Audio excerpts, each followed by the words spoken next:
Gold, trusted gold buyers. మీరు తాకట్టు పెట్టిన బంగారాన్ని విడిపించి ఈ రోజు ఉన్న మార్కెట్ ధరకు కొనబడను.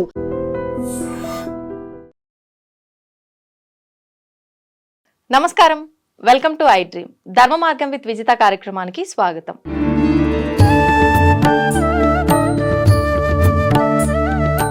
ప్రస్తుతం మనతో పాటు ఉన్నారు హరే కృష్ణ గోల్డెన్ టెంపుల్ నుంచి హరే కృష్ణ మూవ్మెంట్ ప్రెసిడెంట్, అక్షయ పాత్ర రీజనల్ ప్రెసిడెంట్ శ్రీమాన్ సత్య గౌర చంద్రదాస ప్రభుజీ గారు మనతో పాటు ఉన్నారు. ఇప్పుడు వారితో మాట్లాడి కృష్ణ తత్వం గురించి, కృష్ణాష్టమి రాబోతోంది, దాని గురించి అడిగి మరిన్ని వివరాలు తెలుసుకునే ప్రయత్నం చేద్దాం. హరే కృష్ణ ప్రభుజీ. హరే కృష్ణ ప్రభుజీ, కృష్ణాష్టమి రాబోతోంది. కృష్ణుడు జన్మించిన ఈ అష్టమినే మనం కృష్ణాష్టమి అని, శ్రీకృష్ణ జన్మాష్టమి అని రకరకాలుగా సంబోధించుకుంటూ ఉంటాం. మరి అంటే కృష్ణుడి జననానికే ఎన్నో కారణాలు ఉన్నాయి. ఒక పర్పస్ ప్రకారమే ఆయన జన్మం తీసుకున్నారు. అసలు ఈ కృష్ణాష్టమి విశిష్టత గురించి, దాని గురించి వివరించండి. నాకు అన్నమాచార్యులు రాసిన ఒక చక్కటి పాట మనందరికీ తెలిసింది. సతులాల చూడరే శ్రావణ బహుళాష్టమి సకలాయ నడురేయగలిగి శ్రీకృష్ణుడు. తర్వాత పుట్టియప్పుడే చతుర్భుజాలు శంకు చక్రాలు ఎట్టు ధరించేనే ఈ కృష్ణుడు అని అన్నమాచార్యులు ఆశ్చర్యపోతూ ఈ అద్భుతమైన రచన చేశారన్నమాట. సో శ్రీకృష్ణ జన్మాష్టమి, శ్రావణ బహుళాష్టమి, గోకులాష్టమి, అట్లా ఎన్నో రకాల నామాలతో ఆయన అవతరించిన ఆ రోజును మనం సెలబ్రేట్ చేసుకుంటున్నాం. భగవంతుడు అవతరణ అనేది చాలా విశిష్టం అన్నమాట. పరిత్రాణాయ సాధూనాం వినాశాయ చ దుష్కృతాం ధర్మ సంస్థాపనార్థాయ సంభవామి యుగే యుగే. ప్రతి యుగంలో కూడా నేను దిగి వస్తాను అని చెప్తున్నాడు. దానికి 3 కారణాలు చెప్తున్నాడు ఆయన. పరిత్రాణాయ సాధూనా, సాధువులను రక్షించడానికి, వినాశాయ చ దుష్కృతాం అంటే మిస్క్రియంట్స్ని నశింపచేయడానికి, అంతేకాకుండా ధర్మ సంస్థాపనార్థాయ. ఎందుకంటే మిస్క్రియంట్స్ కానీ లేకపోతే దుష్టులు కానీ రాక్షస స్వభావం కానీ సమాజంలో పెరిగితే ధర్మాన్ని అణిచేస్తారు వాళ్ళు. సో దాన్ని మళ్ళీ స్థాపించాలి. సో ధర్మ సంస్థాపనార్థాయ సంభవామి, నేను దిగి వస్తాను అని చెప్తున్నాడు అన్నమాట భగవంతుడు. సో అంటే ఈ ప్రపంచము ఆ దేవాది దేవుడి నుండి డిస్కనెక్ట్ అయి ఉండలేదు. ఆల్రెడీ ఆయన చూపు దీని మీద ఉన్నదన్నమాట. ఎప్పుడైతే ధర్మం నశిస్తోందో, తన భక్తులకు అంటే సామాన్యులకు బాగా పీడన అనేది ఎక్కువ అవుతుందో, వెంటనే ఆ స్వామి దిగి వస్తాడు అన్నమాట. అంటే ఎప్పుడు నేను అందరినీ చూస్తూనే కనిపెట్టుకుంటూనే ఉన్నాను, కానీ ఇలాంటి సందర్భాల్లో వస్తున్నాడు. కానీ భగవంతుడికి తెలుసు ఆల్రెడీ ఏమిటి, ఎప్పుడు ఎట్లాంటి టర్మాయిల్స్ ఎక్కువగా ఉంటాయని అని తెలుసు. అందుకనే ఒక రకంగా చెప్పాలంటే ముందుగానే డిసైడ్ చేసుకుంటాడు అనమాట ఆ డేట్ని, ఆ టైంని మాట. సో కృష్ణుడు ఎప్పుడు వస్తాడు అనేసి శాస్త్రంలో చెప్పబడి ఉంది. ఇది చాలా ఇంపార్టెంట్. ఎందుకంటే ఎవరైనా చెప్పొచ్చు నేను అవతారాన్ని, నేను విష్ణు అవతారాన్ని అంటే మనకి అప్పుడు ఎస్టాబ్లిష్ చేసే మార్గం ఉండాలి. సో సో ఆచార్యులు ఏం చెప్తారు అంటే అది శాస్త్రాలలో ఆల్రెడీ నిర్ణయించి ఉండాలన్నమాట. అప్పుడే మనం నమ్ముతాం. అంటే వస్తున్నారు అనగానే అది దానికి నిర్ధారణ అనేది ఉండాలి. ఓకే. సో కృష్ణుడు వస్తున్నాడు అంటే దానికి నిర్ధారణ ఆల్రెడీ ఉండాలి. అలాగే ఇంకొక అవతారం వస్తోంది అంటే ఉండాలన్నమాట. లేకపోతే మనకు బేసిస్ ఉండదు. ఎవరు చెప్పినా మనకి కన్ఫ్యూషన్ అన్నమాట. సో కృష్ణుడు ఆ రకంగా ఈ ద్వాపర యుగంలో ఇదే శ్రావణ మాసంలో అర్ధరాత్రి పూట నడిరేయి ఆ అష్టమి తిథి నాడు ఆయన వెలిసాడనమాట. అప్పటి వరకు కూడా వసుదేవుడు, దేవకి అంటే తల్లిదండ్రులు, వారు జైల్లో ఉన్నారు, బంధించబడ్డారు. ఆ దేవకి అన్నగారే కంసుడు బంధిస్తాడనమాట. సో మరి అప్పటి వరకు ఏదో లేబర్ పెయిన్స్ లాగా ఫీల్ అవుతూ ఉంటుంది దేవకి. కానీ సడన్గా ముందు ఆ నారాయణుడు ప్రత్యక్షం అవుతాడు అన్నమాట. ఆహా. వెంటనే ఇవన్నీ తగ్గిపోతాయి. సో ఏమిటా అని చూస్తే సాక్షాత్తు భగవంతుడు వెంటనే తన ప్రార్థనలన్నీ సమర్పించి వెంటనే నారాయణుడు చిన్న బాలకుడుగా మారిపోతాడు. ఎలా మారుతాడు? పుట్టిన వెంటనే అవతరించిన తర్వాత వెంటనే మారిపోతాడు. అట్లాగా ఎట్లా మారుతాడు? పుట్టేయప్పుడే చతుర్భుజాలు శంకు చక్రాలు ఎట్టు ధరించిన ఏ కృష్ణుడు అనేసి, అంటే ఆ చిన్న పిల్లవాడుగా ఉన్నప్పటికీ 4 చేతులు కనిపిస్తున్నాయి. శంఖ చక్ర గదాయుధాలతో, వైడూర్యాలతో, కిరీటాలతో, పెద్ద జుట్టుతో. ఇంకా చూసిన వాళ్ళకి అర్థమైపోతుంది అన్నమాట, సాక్షాత్తు ఆ విష్ణువే అవతరించాడు అనేసి. అట్టే కిరీటము నాభరణాలు ధరించి ఎట్ట నెదుటనున్నాడు ఈ కృష్ణుడు అనేసి అన్నమాచార్యులు ఆచార్యపోతూ చెప్తున్నారు. అంటే భగవంతుడి యొక్క అవతరణ సాధారణ బాలకుడిలాగా జరగదన్నమాట. ఆయన నిర్ణయించుకున్న ముహూర్తంలో ఆయన నిర్ణయించుకున్న విధంగా అవతరిస్తాడు. ప్రభుజీ, ఇప్పుడు ఆమె అంటే కృష్ణుడి తల్లి గర్భధారణ జరిగినట్టు అదంతా ఆనవాళ్ళు ఉన్నాయి, కానీ గర్భం నుంచి నార్మల్ గా అందరికి సహజంగా డెలివరీ జరిగిన విధానము అదంతా కూడా ఎక్కడ రాసి పెట్టలేదు. అంటే అది అక్కడికక్కడికి సృష్టించబడా కృష్ణుడు? అవతరించబడాడు. అంటే అవతరణ అంటే మనం అర్థం చేసుకోవాలి. అవతారము అంటే భగవంతుడు తన ధామం నుండి మనం ఉండే ప్రదేశానికి దిగి వస్తాడు. మనం మెట్లు దిగి వచ్చినట్టుగా ఆయన దిగి వస్తాడు అన్నమాట. అంటే మెట్లు దిగుతాడా లేకపోతే ఇంకొక రకంగా చేరుకుంటాడా, అది ఆయన ఇష్టం. అంతే. ఇప్పుడు అంటే కారాగారంలోనే ఆయన ఆవిర్భావం జరగటానికి వెనకాల ఆంతర్యం ఏదైనా ఉందండి? అంటే మొత్తం లీలంతా కూడా ఎట్లాగైందంటే దేవకి పెళ్లి చేసుకోగానే ఆనవాళ్ళు ఏమిటంటే అన్నగారు రథంలో తోలుకుని వెళ్ళి ఇంటికి అంటే వేంకులకు అప్పచెప్పాలి, వాళ్ళ ఇంటి వరకు వెళ్ళాలి. మనం ఇప్పటికీ కొంతమంది చూస్తుంటాం. సో అట్లాగే కంసుడు తీసుకుని వెళ్తుంటే వెంటనే ఒక ఆకాశవాణి వినిపిస్తుంది అన్నమాట. నువ్వు మురుకులాగా ఉన్నావు, నువ్వు ఎవరినైతే తోలుకుని వెళ్తున్నావు, నీ చల్లాయి అష్టమ గర్భం నీకు మృత్యు అవుతుంది అంటుంది. వెంటనే కంసుడికి అర్థమైపోతుంది అన్నమాట, ఓహో నేను నా మృత్యువుని నేను తీసుకెళ్తున్నానని చెప్పి వెంటనే చాలా క్రూరంగా మారిపోతాడు. అప్పటి వరకు చల్లాయి ఎంతో ఆప్యాయంగా చూసుకుంటున్నవాడు వెంటనే ఒక ఖడ్గాన్ని తీసుకుని జుట్టు పట్టుకుని చంపడానికి రెడీ అయిపోతాడు అన్నమాట. వెంటనే వసుదేవుడు అప్పుడు కొత్తగా పెళ్ళయింది, భర్త బాధ్యత ఏమిటంటే భార్యను రక్షించాలి. వెంటనే కొద్దిగా కంసుడితో మాట్లాడడం మొదలు పెడతాడు అన్నమాట. అంటే వసుదేవుడికి మంచి పేరుంది సొసైటీలో, ఏమిటంటే మాట ఇస్తే నిలుపుకుంటాడు అని. సో కంసుడు చూస్తున్నాడు వసుదేవుడు ఏం చెప్తాడా అని. వసుదేవుడు అంటాడు, నేను కావలిస్తే పుట్టిన ప్రతి పిల్లవాడిని నీకు అప్పచెప్తాను అంటాడు అన్నమాట. వెంటనే కంసుడు ఒప్పుకుంటాడు, ఎందుకంటే తెలుసు మాట నిలబెట్టుకుంటాడు. అయినప్పటికీ బంధించేస్తాడు. మొట్టమొదటి కొడుకు పుడతాడు. దేవకి కళ్ళ ముందే వసుదేవుడు తీసుకుని వెళ్ళి కంసుడికి అప్పచెప్తాడు అన్నమాట. ఎంతో బాధాకరంగా ఉంటుంది. వెంటనే కంసుడు ఏమనుకుంటాడంటే, అరే నువ్వు మాట నిలబెట్టావు అని చెప్పి, నా మృత్యు వచ్చేది 8వ గర్భం కదా, ఇప్పుడు పర్లేదులే నువ్వు తీసుకెళ్ళిపో అని చెప్తాడు అనమాట. బా ఎంత మార్పు వచ్చిందిరా అని చెప్పి ఆనందంగా తీసుకువెళ్తుంటే ఈ లోపల కంసుడు యొక్క అనునూయులు ఉంటారు కదా, వారందరూ ఏమంటారంటే మనం విష్ణువుని నమ్మలేము, 8 అన్నాడు, మరి ఒకటైతే ఫస్ట్ గర్భమే అయితే ఉండొచ్చు. సో వెంటనే కంసుడు సంశయం అక్కడ చాలా కిరాతకంగా ఆ బిడ్డను తీసుకుని చంపేస్తాడు అనమాట.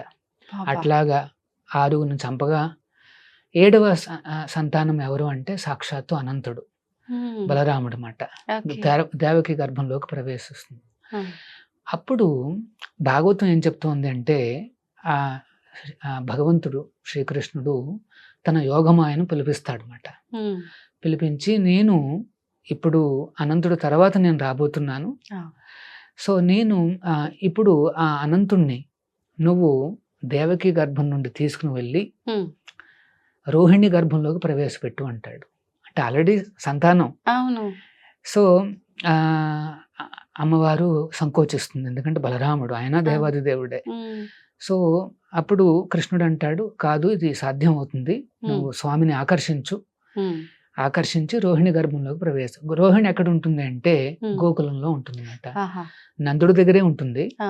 సో ఆ రకంగా తీసుకెళ్ళమని చెప్పి ఆ, యోగమాయను కూడా గోకులంలో పుట్టమని చెప్తాడు అనమాట.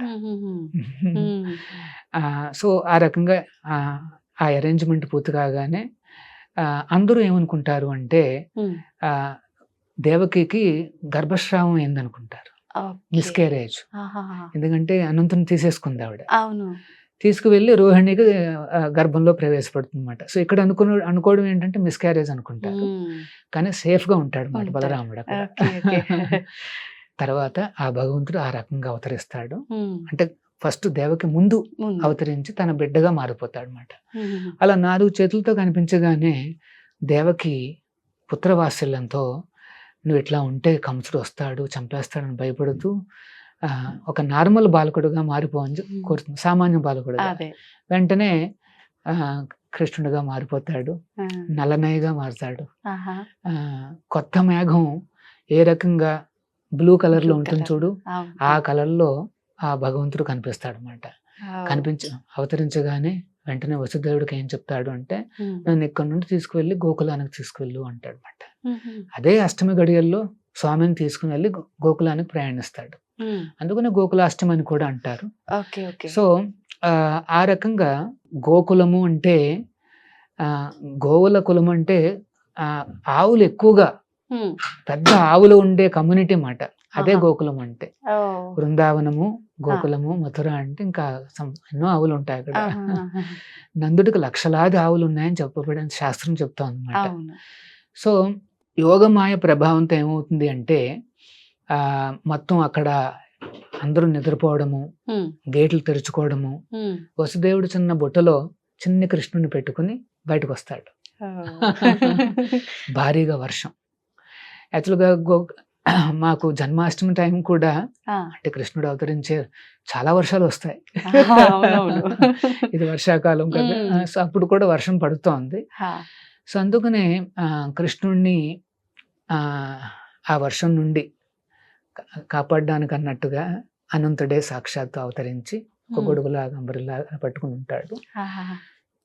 యమున దగ్గరికి వస్తాడు ఉమ్. వసుదేవుడు. చాలా వేగంగా ఉధృతంగా ప్రవహిస్తూ ఉంటుంది. ఉమ్. వసుదేవుని చూడగానే యమున దారి కల్పిస్తుంది. కనిపిస్తుంది. వెంటనే వసుదేవుడు వెళ్తుంటే కొన్ని శాస్త్రాలు ఏం చెప్పబడింది అంటే చిన్ని కృష్ణుడు ఉమ్. అటు ఇటు దొల్లుతూ పడిపోతాడు, యమునాలో పడిపోతాడు అన్నమాట. ఉమ్. వెంటనే వసుదేవుడు పిచ్చివాళ్ళ తయారైపోతాడు. ఆ. నా కొడుకు, అయ్యో ఒక కొడుకన్నా పడిపోయాడే. మిగులుతాడు, ఒక కొడుకన్నా మిగులుతాడు అనుకున్నాను ఆ. అని ఎంతో ఆతృతగా ఆల్మోస్ట్ మ్యాడ్ అయిపోతాడు అనమాట. ఉమ్. అప్పుడు మళ్ళీ కృష్ణుడు దర్శనం ఇచ్చి మళ్ళీ బుట్టలోకి ప్రవేశిస్తాడు. అంటే మొదటి లీలలు ఇక్కడ మొదలు పెట్టేశాడు. ఆచార్యులు ఏం చెప్తారు అంటే ఆ యమున కూడా ఆ. స్వామి పాదాలను స్పృశించాలని ఆ ఆహా. కోరికను కూడా తీరుస్తాడు అనమాట. ఓ. అట్లాగా ముందుకు వెళ్ళి యశోద ఇంటికి చేరుకుంటాడు. ఉహు. యశోద అప్పుడే ఒక ఆడపిల్లకు జన్మనిచ్చుంటుంది అనమాట. ఆహా. సో ఆడపిల్ల దగ్గర కృష్ణుడిని పెట్టి ఆడపిల్లని తీసేసుకుని, అంటే స్వాపింగ్ ద చిల్డ్రన్ ఆహాహా. తీసుకుని వెంటనే జైలుకి వచ్చేస్తాడు అనమాట. ఓకే. జైలుకు రాగానే వెంటనే ఆ పిల్ల ఏడవడం మొదలు పెడుతుంది. వీళ్ళందరూ ఉంటారు. మేలుకుంటారు. ఆ. వెంటనే కంసుని పిలుస్తారు. హుటాహుటిని వచ్చేస్తాడు. ఆ. వచ్చేసేసి ఎక్కడా అనేసి అడుగుతాడు. ఎక్కడా అని 8వ సంతానం అని. ఉమ్. దేవకి అంటుంది, చూడరా ఆడపిల్లరా, ఉమ్. వదిలిపెట్టేసాయి, నిన్ను చంపేది మగవాడు కదా అవును. అనేసి అంటే, కాదు కాదు విష్ణువుని నమ్మకూడదు, ఉమ్. 8వ సంతానం అన్నాడు కానీ ఆడవాళ్ళ మగవాళ్ళ చెప్పలేదు చెప్పలేదు. కదా అని చెప్పి ఉమ్. చాలా క్రూరంగా అంటే 2 కాళ్ళు పట్టుకుని అయ్యో. బండ మీదకి కొట్టడానికి ప్రయత్నిస్తాడు. హా. ప్రయత్నించినప్పుడు ఆ ఆడపిల్ల చేతి నుండి స్లిప్ అయ్యి ఆకాశంలోకి ఎగిరి ఉమ్. అమ్మవారిలా అవతరిస్తుంది అన్నమాట. ఆ దుర్గాదేవిగా వెలుస్తుంది. ఓ. యోగమాయ వెలిచి ఆహా. కంసుని హెచ్చరిస్తుంది అన్నమాట. ఆ. మూర్ఖుడా నీ మృత్యు ఆల్రెడీ ఉన్నది, దగ్గరకు వస్తోంది. ఎంతో ఇన్నోసెంట్ అమాయకులైన ఈ వసుదేవుడు దేవకిని ఏ రకంగా బంధించి హింసలు పెడుతున్నావు, అవును. నీ రోజులు దగ్గర పడ్డాయని చెప్పి అంతర్ధానం అయిపోతుంది అన్నమాట. ఉహుహుహు. అంటే ఈ ప్రపంచంలో అమ్మవారు ఉమ్. కృష్ణుడికి చల్లాయిగా అవతరించిందన్నమాట. ఓకే. అందుకనే ఆవిడకి పేరు వైష్ణవి. కృష్ణుడే 8 నామాలు ఇస్తాడు ఆవిడకి. ఆవిడకి. వైష్ణవి అని, దుర్గా అని అట్లా. మ్మ్. సో ఆ రకంగా అవతరించగా అంటే ఆవిడ అంతర్ధానం కాగానే మ్మ్. సో కృష్ణుడు ఆల్రెడీ చేరుకున్నాడు. అవును. వెంటనే ఆ రోజునే సెలబ్రేట్ చేసుకుంటాడు అనమాట. మ్మ్. జన్మాష్టమి మర్నాడు రోజుని నందోత్సవం అంటారు అనమాట. నందుడి యొక్క ఉత్సవం. ఓకే. కొడుకు పుట్టిన ఆనందంతో ఆహా. మొత్తం అందరినీ పిలిచి చక్కటి విందును ఆయన ఏర్పాటు చేస్తాడు ఏర్పాటు అన్నమాట. సో చేస్తారు. అది నందోత్సవం ఓకే. అంటారు. మ్మ్. నందోత్సవానికి మా గౌడీయ సంప్రదాయంలో అంటే మా ఇస్కాను హరే కృష్ణ మూమెంట్లో ఒక విశేషం ఉంది. ఏంటి ప్రభుజీ? అదే రోజున మ్మ్. ఈ హరే కృష్ణ ప్రపంచానికి మొత్తానికి తీసుకువెళ్ళిన మా సంస్థాపక ఆచార్యులు మ్మ్. ఈస్ డివైన్ గ్రేస్ విశ్వగురువులు ప్రభుపాదుల వారు అవతరించిన రోజు అన్నమాట అది. ఓ. ఆ నందోత్సవాన్ని మేము వ్యాస పూజగా మేము సెలబ్రేట్ చేస్తాం. ఆహా. అంటే గురువుని ఆ రోజు కొలుస్తాం ఆరాధించటం. ఆరాధించడం అన్నమాట. సో ఆయన ఆచార్యులు ఈ హరే కృష్ణ మూమెంట్కి మ్మ్. ఎవరైనా సరే ఆయన యొక్క ఆశ్రయాన్ని ఇప్పటికే పొందొచ్చు. మ్మ్. ఆయన ద్వారా కృష్ణుడిని చేరొచ్చు. ఓకే. ప్రభుజీ, మరి ఇప్పుడు కృష్ణాష్టమి రోజు అక్కడైతే ఆ వేడుకలన్నీ జరుపుకున్నారు. ఈ రెండవ రోజు కూడా ఇలాంటి కార్యక్రమాలన్నీ చేసుకున్నారు. ఇప్పుడు మనం ఏ రకమైన విధానాలు ఆచరించాలి? కృష్ణుడు అంటే భగవంతుడు అనే దానికన్నా మా ఇంట్లో పిల్లవాడు, మా ఇంట్లో ఒకరు అనే భావన ఎక్కువగా ఉంటుంది ప్రతి ఒక్కరిలో. మరి ఆ కృష్ణయ్యని, ఆ కన్నయ్యని ఎలా మనం లాలించాలి? ఎలా ఆ రోజు ఆరాధించాలి? ఓకే. జనరల్గా అంటే భగవంతుడు అవతరించిన దినోత్సవం ఎప్పుడంటే అర్ధరాత్రి అష్టమి గడియలు. అష్టమి గడియ. సో భక్తులందరూ ఏం చేస్తారు అంటే ఆ అష్టమి గడియల వరకు కూడా మ్మ్. ఉపవాసం చేస్తారు. ఓ. ఆహా. మార్నింగ్ నుండి రాత్రి వరకు కూడా ఉపవాసాలు చేస్తారు. ఆహాహా.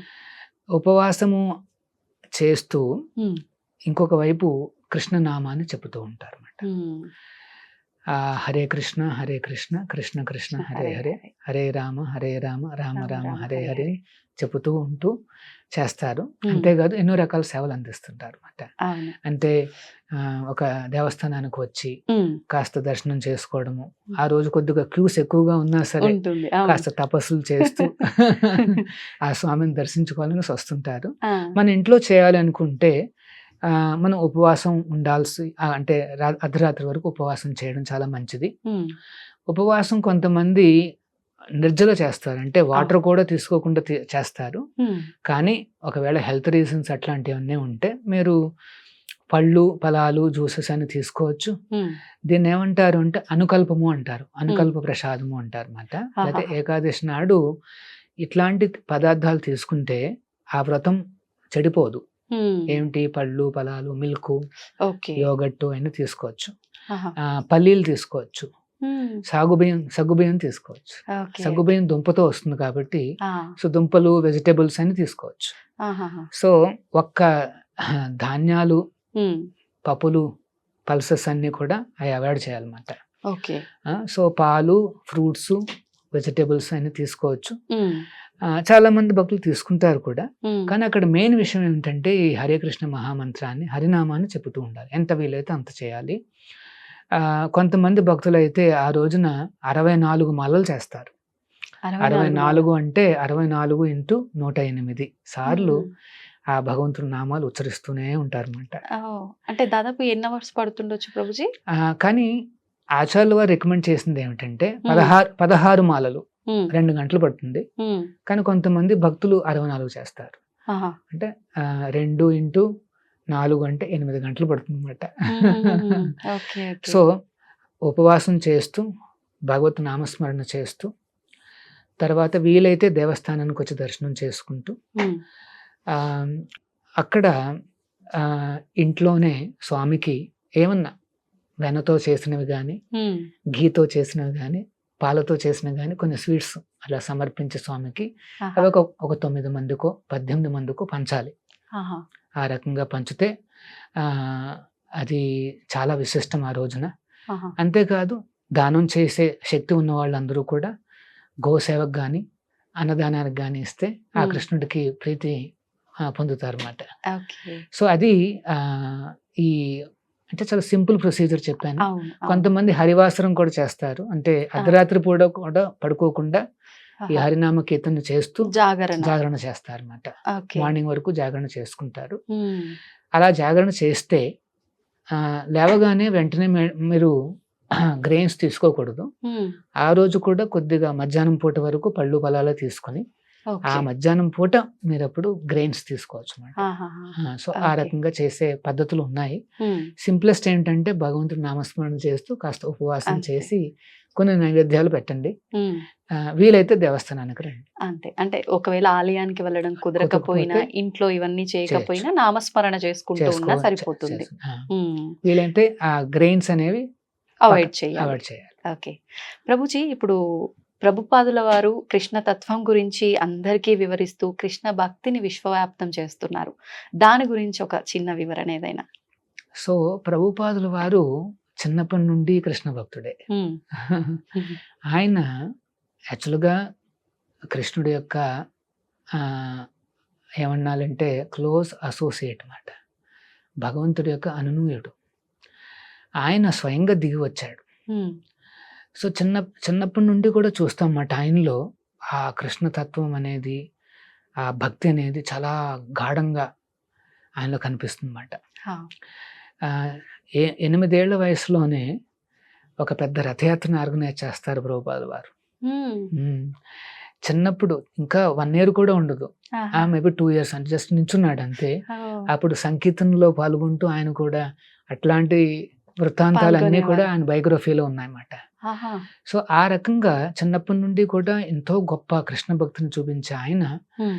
ఈ బ్రహ్మ మధ్వ గౌడీయ సంప్రదాయంలో వస్తున్న ఒక ఆచార్యులను కలిశారు. ఎప్పుడు ఆయన యవన దశలో ఉన్నప్పుడు. ఆహా. ఈయన కలిసిన గురువులు ఎవరు అంటే శ్రీల భక్తి సిద్ధాంత సరస్వతి ఠాకూర్లు అనేసి మాట. ఉహుహు. ఆయన బ్రహ్మ మధ్వ గౌడీయ సంప్రదాయంలో 31వ ఆచార్యులు. ఓ. ఆయన కలవగానే జస్ట్ మొట్టమొదటి రోజున వెళ్ళి ఆయన చూసి దండం పెట్టుకోగానే లేచి నించోగానే ఉమ్. భక్తి సిద్ధాంతులు ఒక మాట అన్నారు ఆయనతో. ఆ. ఏమని, మీరందరూ ఎడ్యుకేటెడ్ కదా, ఉమ్. మొత్తం మన ఈ భగవద్గీత భాగవత సందేశాన్ని ఉమ్. మొత్తం ప్రపంచం అంతా వ్యాప్తి చెయ్యి అని చెప్తారు. ఉమ్. ఆశ్చర్యపోతాడు ప్రభుపాదుల వారు, ఆశ్చర్యపోతాడు. అవును. అదేంటి ఫస్ట్ టైం కదా నేను కలిసింది. కలిసిందనేసి. సో కానీ గురువు గారు చూడగలరు అవును. ఎవరెవరు ఎవరేంటి అనేది. అనేసి చూడగలరు. వెంటనే ఆయన చెప్పడంతో ఆశ్చర్యపోయి వెంటనే ఒక ప్రశ్న అడుగుతారు ప్రభుపాదుల వారు. ఏమని, ఇది 1920s లో జరుగుతుంది, 30s లో జరుగుతుంది. ఓ. మన భారతదేశానికి స్వాతంత్రం లేదు. ఉమ్. స్వాతంత్రం లేని దేశం ఏం ప్రచారం చేయగలదు? హా. మనం ఏం మాట చెప్పినా ఎవరు వింటారు? అవును. అందరూ అనేది ఏంటంటే నీకే స్వాతంత్రం లేదు, ఉమ్. నువ్వేంటి నువ్వేం చేస్తావు ఇంకా? నువ్వేం చేస్తావు ఇంకా అనేసి అడుగుతారు కదా. అంటే అవును. అప్పుడు భక్తి సిద్ధాంతులు అంటారు, మనం తీసుకెళ్తున్న ఈ మెసేజ్ భగవద్గీత భాగవతం అనేది ఉమ్. ఈ స్వాతంత్రాలు లేకపోతే ఎనీ భౌతిక పరిస్థితుల మీద ఆధారపడలేదు నాయన. హా. ఈ మెసేజ్ అనేది శాశ్వతంగా ప్రతి ఒక్కరు ఎదురు చూస్తున్నది, నువ్వు వెంటనే ఈ మెసేజ్ని తీసుకుని వెళ్ళు అని చెప్తారన్నమాట. ఉమ్.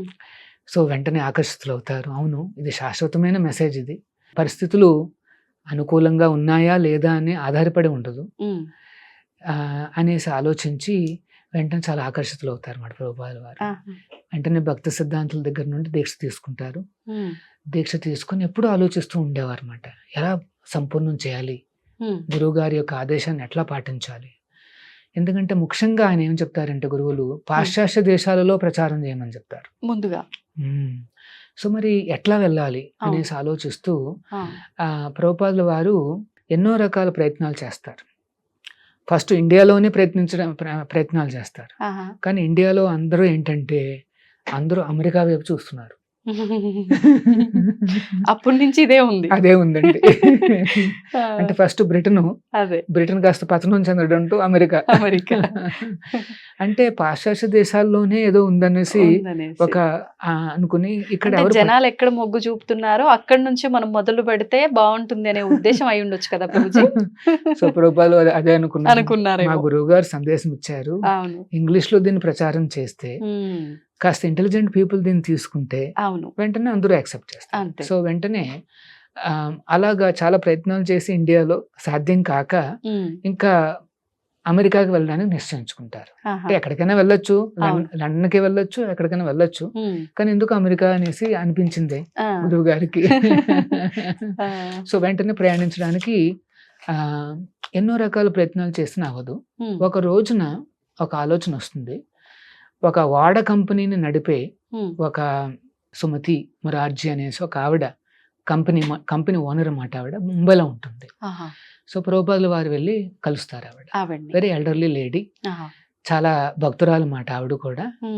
చెప్పండి స్వామీజీ, నేనేం చేయగలను అంటే, అమ్మ ఏం లేదు, మీకు ఆ ప్రయాణం చేసే వాడు ఉంది కదా, అందులో నాకు ఉచితంగా ఒక టికెట్ ఇప్పించండి, నేను న్యూయార్క్ సిటీకి వెళ్ళాలనుకుంటున్నాను అంటే. మా వాడ వెళ్తోంది, కానీ అది ప్రయాణికులు వెళ్ళే వాడ కాదండి, సరుకులు మోసే వాడ. అక్కడ ఎవరు ఉండరు, జస్ట్ సరుకులు పోతున్నాయి అంతే. అది మీరు ఎట్లా వెళ్తారని అడిగితే, లేదండి అయినా పర్లేదు, ఎంతో కొంత ఉంటారు కదా, కెప్టెన్ ఉంటాడు, కొంత క్రూ ఉంటుంది, నేను వాళ్ళతో పాటు వెళ్ళిపోతాను అంటాడు. ఆయన పట్టుదల చూసి ఆవిడ చెప్తుందన్నమాట. అప్పుడు ప్రభుపాదుల వారి వయస్సు ఎంత అనుకుంటున్నారంటే 70 ఏళ్ళు. 70 సంవత్సరాలు అప్పుడు ఈ రిక్వెస్ట్ చేస్తున్నారు. అంటే అప్పటి వరకు ప్రయత్నిస్తూనే ఉన్నారు. యవ్వన దశలో కలిసారు ఆయన, ఇప్పుడు వరకు ప్రయత్నాలు జరుగుతూనే ఉన్నాయి. అయినప్పటికీ ఆయన ఎప్పుడు డిస్కరేజ్ కాదా.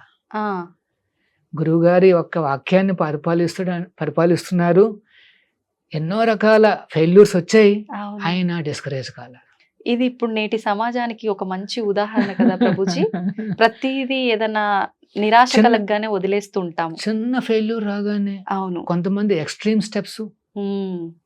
కానీ ప్రభుపాదుల వారు 70 ఏళ్ళు వచ్చేంత వరకు ఎన్ని రకాలుగా ప్రయత్నిస్తారు పాప. సో అది సరే, ఆవిడ అంటుంది, స్వామీజీ మీరు ఈ వయసులో ఎక్కడో అమెరికాకు వెళ్తున్నారు, చాలా చలిగా ఉంటుంది, మీరు అక్కడ బతకలేరు కూడా అని అంటే ఆవిడ తెలిసిన ఎక్స్పీరియన్స్ చెప్తుంది ఆవిడ. అయినప్పటికీ ప్రభుపాదుల వారు అంటారు, లేదు మా గురువులు చెప్పారు, నేను వెళ్ళాల్సిందే అంటాడు. ఎట్లాగా కన్విన్స్ చేయడానికి ప్రయత్నిస్తోందన్నమాట. తర్వాత అంటుందన్నమాట, అక్కడ మీరు రావాలని ఎవరు కోరుకోవటం లేదు, మిమ్మల్ని ఆహ్వానించిన వాళ్ళు కూడా ఎవరు లేరు, మీరు అక్కడికి ఎందుకు వెళ్తున్నారు, ఎంత పెద్ద రిస్క్ ఎందుకు తీసుకుంటున్నారు, ఉండిపోండి అంటూ. అయినప్పటికీ ఆయన వెంటనే ఆ పట్టుదల చూసి ఆవిడ సరే స్వామీజీ అని చెప్పేసి ఒక టికెట్ ఇస్తుందన్నమాట. ఆ వాడ పేరు జలదూత. సో ప్రభుపాదుల వారు అందులో ప్రయాణిస్తారు. ప్రయాణించినప్పుడు ఫస్ట్ 3-4 రోజుల్లో శ్రీలంక, అంటే మన ముంబై నుండి ప్రారంభమై అలా శ్రీలంకకు చేరుకుంటుంది. అక్కడ నుండి మెయిన్ స్ట్రీమ్ ఓషన్లోకి వస్తే ఎక్కడ చూసినా సముద్రం. వెంటనే సీ సిక్నెస్ వచ్చేస్తుంది ఆయనకి. వచ్చేసేసి ఆకలి అనిపించదు, కాస్త వామిటింగ్ లాంటిది సెన్సేషన్ ఉంటుంది, చాలా వీక్ అయిపోతారు. ఒక రోజున హార్ట్ అటాక్ వస్తుంది. చాలా హార్ట్ అటాక్ రాగానే సమూహం ఆ కెప్టెన్ వీళ్ళందరూ వచ్చి కాస్త సేద తీర్చి ఫస్ట్ ఎయిడ్ ఇస్తారు, కాస్త తీసుకుంటారు. కానీ ఆయనకి ఆకలి ఇంకా రాదు మాట, వెనక్కి రాదు ఏమి. నెక్స్ట్ ఇంకొక 2 రోజులు కాగానే మళ్ళీ ఇంకొక సెకండ్ హార్ట్ అటాక్ వస్తుంది. వెంటనే కుప్పకూలిపోతారు. అనుకున్నారంట, మేబీ నాకు ఈ రకంగా రాసి పెట్టుందేమో, వాడలోనే నేను పరంపదించాలని రాసి పెట్టుందేమో అని అనుకుంటారు. ఎందుకంటే 70 years కదా. కానీ ఆయన అలాగా ఒక ఆపస్మారక స్థితిలో ఉన్నప్పుడు ఆయన కలలోకి కృష్ణుడు కనిపిస్తాడు అన్నమాట. కనిపించి ఇంకా నీకేమీ కాదు ఇక్కడ, నువ్వు అమెరికాకు ప్రయాణించని చెప్పి, ఈ పడవకి ఇంకేం కాదని చెప్పి ఒక అష్యూరెన్స్ ఇచ్చి, అప్పుడు ప్రభుపాదుల వారు ఏం చూస్తారు అంటే 10 అవతారాలు స్వయంగా ఆ పడవని తీసుకెళ్తున్నట్టుగా కల వస్తుంది అన్నమాట. వెంటనే చాలా కాన్ఫిడెన్స్ వస్తుంది. అప్పుడు అట్లాంటిక్ అనే సముద్రంలోకి ప్రవేశిస్తుంది అన్నమాట వాడ. కెప్టెన్ అంటాడు, అట్లాంటిక్ చాలా భయానకంగా ఉంటుంది స్వామీజీ, మీకు మరి ఏమవుతుందో అనేది భయంగా ఆయన అప్పుడు ప్రభుపాదుల వారు అంటారు, ఏం కాదు, ఆల్రెడీ కృష్ణ భగవానుడే చెప్పేశారు. అసలు చాలా స్మూత్ గా వారు ఫస్ట్ బోస్టన్ చేరుకుంటారు, ఆ తర్వాత న్యూయార్క్ సిటీకి చేరుకుంటారు అన్నమాట.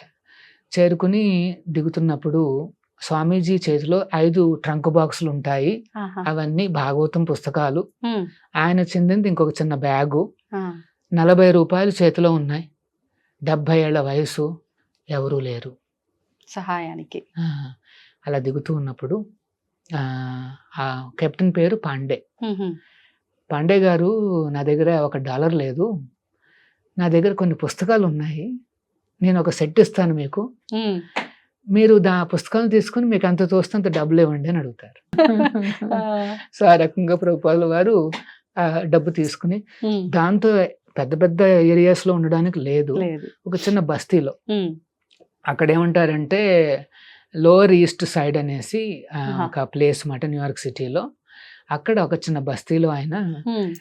ఒక అమెరికన్ యంగ్స్టర్ ఎవరో ఉంటారు, ఆహా. ఆయనతో రూమ్ షేర్ తీసుకుంటారు. ఎందుకంటే ఓ. ఓన్ గా రూమ్ ఉండే తీసుకోవాలంటే అంత లేదు లేదు, స్తోమత. డబ్బులు లేవు ఆ. అన్నమాట. వాడేమో డ్రగ్ అడిక్ట్. ఒక రోజున స్వామీజీని ఇబ్బంది పెట్టి. హాని చేయడానికి వస్తాడనమాట. ఆహా. వెంటనే ఇంకా అక్కడి నుండి స్వామీజీ హుటాహుటిన స్టెప్స్ దిగిపోయి ఆ. బయటకు వచ్చేయాల్సి వస్తుంది. అరెరే. అట్లాగా ప్రయాణమైన ప్రభుపాదుల వారు, ఆ. అంటే స్టోరీ అక్కడ కాస్త కట్ కట్ చేస్తే చేస్తే. 11 సంవత్సరాల తర్వాత చూస్తే ఉమ్. ఆయన 108 దేవస్థానాలు ఉమ్. మొత్తం అన్ని ఖండాల్లోనూ స్థాపించారు. బాబా. 10,000 మంది శిష్యుల్ని శిష్యరికం ఇస్తారన్నమాట. ఆ 10,000 మందిలో మ్యాక్సిమం ఎవరు అంటే ఉమ్. అక్కడ లోకల్గా ఉండేవాళ్ళు. అమెరికాలోను యూరోపియన్ కంట్రీస్లో ఉండే చాలామంది క్రిస్టియన్స్, ముస్లిమ్స్, ఉమ్. జూస్, బుద్ధిస్టులు అట్లాంటి వాళ్ళు, మరియు ఇండియాలో కూడా చాలామంది శిష్యరికం తీసుకున్నారన్నమాట. ఆహా. సో వారికి ఆ రకంగా శిష్యరికం ప్రసాదించే, ఆ కాలంలో వాట్సాప్లు లేవు, మనం అవును. గ్రూపులు పెట్టలేము, ఒక లెక్చర్ ఇస్తే అందరికి చేరిపోతుందన్న లేదు. అట్లాంటి ఏమీ లేవండి. అవును. సో అట్లాంటి తరుణంలో కూడా ప్రభుపాదుల వారు వేలాది లెటర్స్ ఉమ్. స్వయంగా ఆయన రాసి తన శిష్యులకు డైరెక్షన్ ఇచ్చేవారు అనమాట. ఉమ్. నువ్వు ఇట్లా చేయి అట్లా. ఎందుకంటే గురువు అంటే శిష్యుడి యొక్క సమస్యలను అర్థం చేసుకుని సొల్యూషన్స్ ఇవ్వాలి. అవును. సో ప్రభుపాదుల వారికి లెటర్స్ రాసేవారు అనమాట శిష్యులు. ఉమ్. నాకు ఈ సమస్య ఉంది, ఆ సమస్య ఉంది అంటే ఆహా. అప్పుడు ప్రభుపాదుల వారే స్వయంగా ఆన్సర్స్ రాసి పంపించేవారు అనమాట. ఓకే. ఓకే. అంతేకాదు 80 పుస్తకాలు రాశారు కృష్ణుడి మీద. అంత స్వంతంగా వారి. పెద్ద ఆర్గనైజేషన్, 10,000 మందిని మేనేజ్ చేస్తూ, ఉమ్. పెద్ద పెద్ద అన్ని రకాల ఏమంటారు ఈ ప్రపంచంలో అన్ని రకాలని హ్యాండిల్ చేస్తూ, హ్యాండిల్ చేస్తూ ప్లస్ 80 పుస్తకాలు రాస్తూ. మామూలు మాటల 80 పుస్తకాలంటే. ఆయన ఏం చేసేవారు అంటే రాత్రిపూట 2 గంటలు పడుకుని 1 AM 1 గంటకు లేచిపోయేవారు. 4:30 వరకు ఆయన డిక్టాఫోన్లో ఆ భగవద్గీతను తీసుకుని వ్యాఖ్యానాలు చెప్పేవారు అన్నమాట. శ్రీకృష్ణుడు ఈ రకంగా చెప్తున్నారు, తాం స్థితిక్షస్వ భారత, చాలా ఓపికగా ఉండాలి, టాలరెన్స్ ఉండాలి అనేసి ఆయన అన్ని అలా డిక్టేట్ చేస్తే, ఆ డిక్టాఫోన్ విని కొంతమంది శిష్యులు టైప్ చేసి ఆ పుస్తకాన్ని తయారు చేసి ఆయనకు చూపించి ఆ తర్వాత దాన్ని ప్రచారం చేశారు. ఆ రకంగా 80 పుస్తకాలు చేశారు. ఎన్నో లెక్చర్స్ ఇచ్చారు. ఇంకా అసాధారణం అన్నమాట. ఒక సామాన్య మానవుడికి సాధ్యం కాదు. సో ఆ రకంగా కృష్ణుణ్ణి, కృష్ణతత్వాన్ని, హరే కృష్ణను, ఇంకొక విశేషం లక్ష్మీ నరసింహ ఆరాధనను అన్ని ఖండాలలోకి, అన్ని గుమ్మాలలోకి తీసుకువెళ్ళాడు. ప్రత్యేకించి ఇప్పుడు అంటే స్వామివారి అవతారాలలో ఎన్నో అవతారాలు, లక్ష్మీ నరసింహ అవతారాన్ని ఎందుకు ఎక్కువగా ప్రభుపాదులు గారు మాట్లాడడం జరిగింది? సో 65లో ఆయన ప్రయాణిస్తున్నారు, అలాగే 66లో చేరుకున్న తర్వాత 67లో, అంటే అప్పటికి ఇంకా ఎంతో మంది లేరు శిష్యులు, ఒక 4-5 దగ్గరకు వచ్చారు. ఆ తరుణంలో ఇంకొక హార్ట్ అటాక్ వస్తుంది. చూడండి, ఆ ఏజ్ చూడండి. సో వచ్చినప్పుడు వీళ్ళకేం తెలీదు, ఎందుకంటే గురువు అంటే ఎట్లా చూసుకోవాలి వీళ్ళకేం ఐడియా లేదు.